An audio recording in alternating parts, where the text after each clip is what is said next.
गोजोन हामलायनायजों लोगोसे नोंथांमोनखौ गोदान खौराङाव बरायबाय। अन्नानै नोंथांमोना बे रादाबखौ जोबजासे नायलां।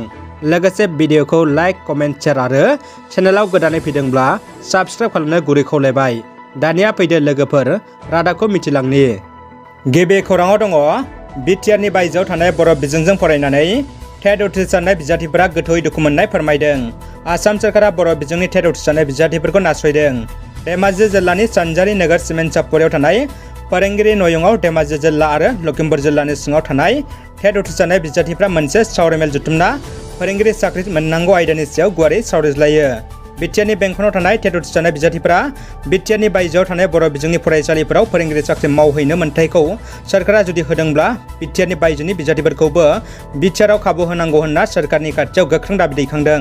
दिनै आरो गाबोन साननै भारत बन्द फोसावदों।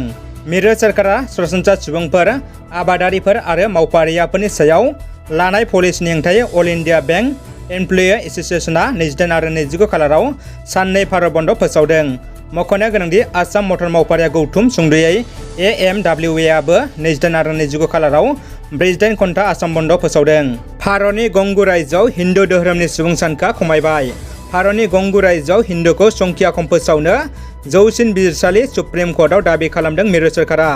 मख'नो गोनांदि गंसे नङा, गंनै नङा, गंगु रायजोआव हिन्दु खम सुबुं सानखो जाबाय।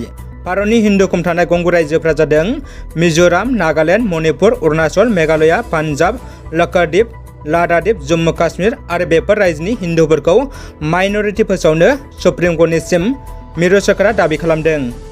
दानिया फैदो गुबुन मोनसे खौराङाव। दिनै बिटिआरनि गाहाय मावफुं सोद्रोमा मानगोनां प्रमद बर' बिथाङा तामुलपुरनि तेतलिगुरि गामियाव नुजाथिहैयो आरो बावैसो जालांनाय बारहुंखानि जाहोनाव न'-बां आरो दोहोन सम्पति सिलिंखार जानाय नखरफोरखौ नायगिदिंहैनानै खौरां लाहैयो।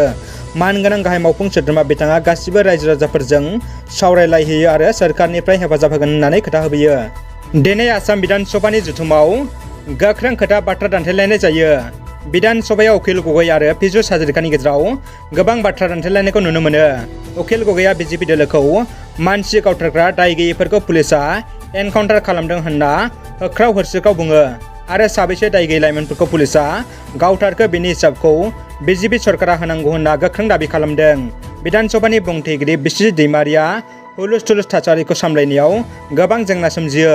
मन्त्रि पीयूष हाजरिकाया उखिल गगैखौ दायनिगिरिफोरखौ रैखाथि होग्रा, थुलुंगा होग्रा होनना बुङो। भारत सरकारा आसाम मेघालयनि सिमा जेंनाखौ अरायथायै सुस्रांनायनि थांखिजों आसामनि फरायसा आफादफोरखौ सिमा ओनसोलाव नायगिदिंहैनानै सिमायाव थानाय रायजोफोरजों सावरायहैनो हांख्रायनाय लेखायै मैया बरपटार, पिलिंकाटा आरो माइकुलि सिमा ओनसोलखौ जयै नायगिदिंहैनाय जायो।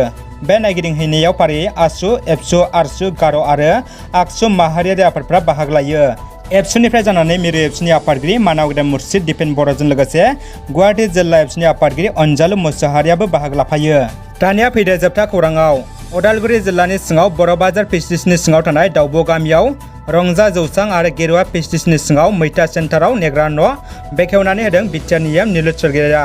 बिथाङा गुसुं समनि गेजेराव रायजोफोरनि गोनांथार गोनांथिफोरखौ बिटिआर प्रमद बर'नि सरकारा सुफुंना होनो हादों होनना बुंदों। रादाबा एसेनोसै लोगोफोर। रादाबखौ जोबजासे नायनायनि थाखाय गासैनिसिमबो साबायखर आरो गोजोन हामलायनाय थाबाय।